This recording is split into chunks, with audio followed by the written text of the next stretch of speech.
wouldn't love to work, get paid, and be in your pajamas?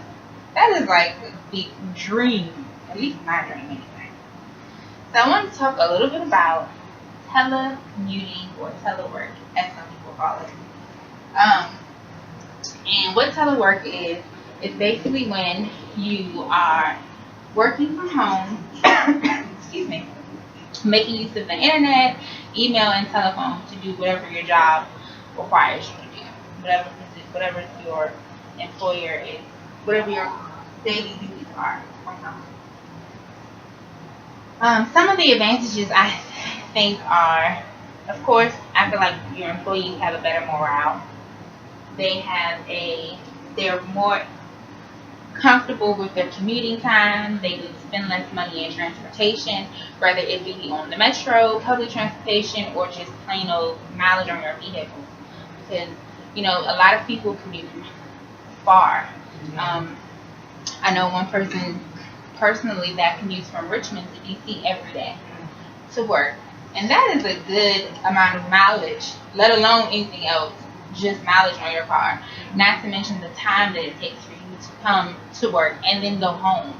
So you're spending 2 hours in the morning, maybe, hopefully, and then you're spending another 2 to 3 hours in the afternoon, because we know we all have to deal with this wonderful traffic, and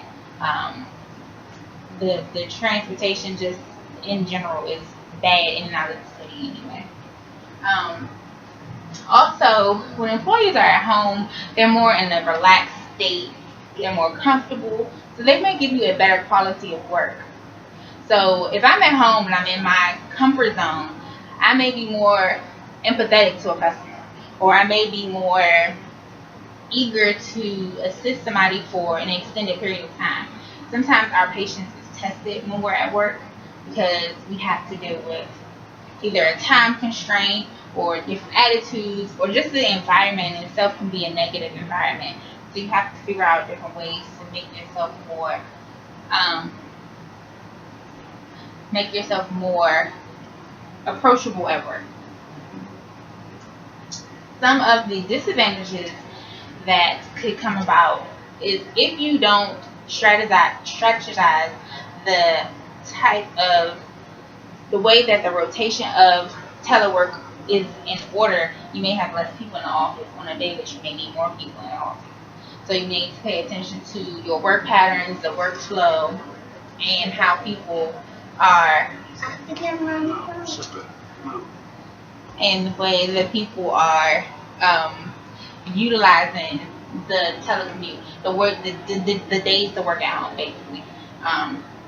There could be a possible decrease in production depending upon if people are using this for a negative instead of positive. So I'm telling you, work from home, you go home and you sleep all day. Well, then you're not producing anything. You're not giving us our quality. You're not giving us what we need back. So then that's going to create a defect in our outcome, in our production. And then it goes back to limited availability.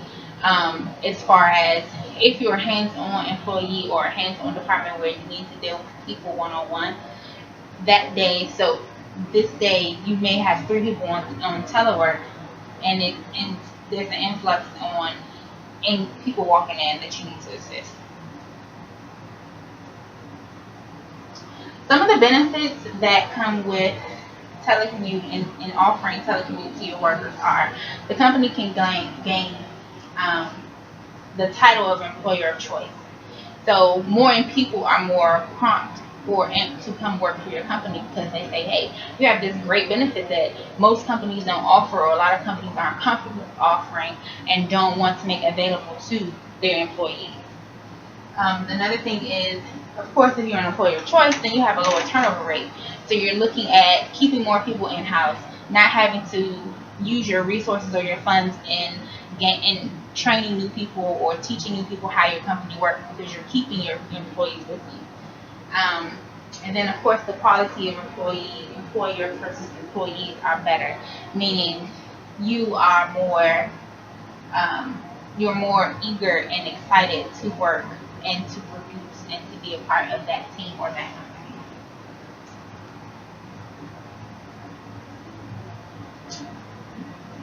So a lot of the times the problem comes in is it an equal opportunity for everyone. So we've noticed that management usually always gets to telecommute. They can call in or not call in, they can be at work, they cannot be at work, they can, utilize this opportunity to work at home quite leisurely, which at that point kind of makes your subordinates feel less than a little bit, and not necessarily that they're being treated equal or part of the team, and that the workload may not be evenly distributed, and that can create a negative morale around the company, around your department and your employees. And after researching it a little bit, I've noticed that 70% of employees are interested in learning more about telework or just completely being a part of it. 20% of employees are already telecommuting or teleworking, whether it be the management that's already doing it or just sporadic people throughout the company, or they may have a satellite company that they utilize. And then we come around the 10% of people who they're not really sure if they want to telework. They're not sure if they want if it's going to be beneficial for them, or if it's worth the hassle of even fighting for that. So, in conclusion, I think that most business offices should offer the option to telecommute. And it doesn't have to be mandatory. It can be something that you say, okay, well, if you're comfortable with this idea, then here's the opportunity for you to take it. And if we all can thrive from it, then let's do that equally and spread it across the board for everyone. So I think it's very beneficial for everyone involved. And at this point, I will take any questions you have. Will all employees be eligible for this? So, right now, I think that for me, I think that we should definitely work on the opportunity for all employees. But I know that within some companies, departments function differently. So, for instance, at my job, we have one section of the entire university that is 24/7. Well, clearly, that may be a little more difficult, I guess, to allow them to utilize working from home simply because, well, maybe not. Maybe if we could figure out a way to get the phone systems connected to everybody's computer some kind of way, then everybody can be eligible. But right now, that is the ultimate goal.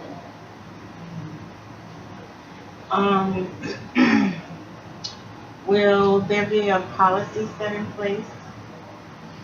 So yes, I definitely believe that a policy has to be set in place for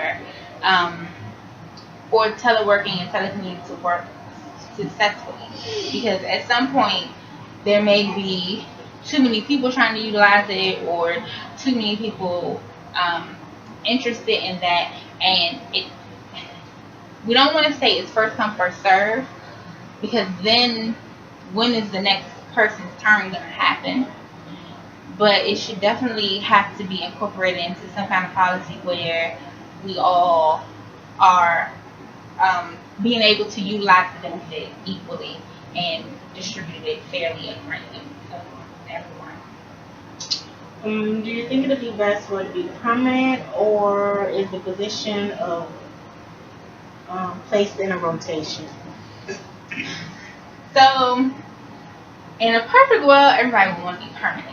So once I get the option to work from home, I want that to be for the remainder of my position until I no longer am doing it. But I guess that would being placed in rotation would be determined amongst the number of people. Because if my department is only 5 people, so we all should be able to work from home at least 1 day a week. 5 people is 5 days a week. You pick a day, we rotate the days, so nobody can have Friday every month, or whatever the case may be. But when it comes to a department where like advising has hundreds of people, then that may be a little more difficult.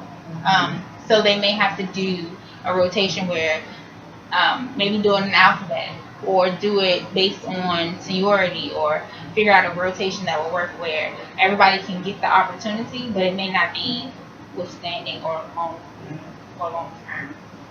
So, thank you for your questions. I appreciate your time, and let's all hope for telecommuting. Oh, yes. Yes. Yes.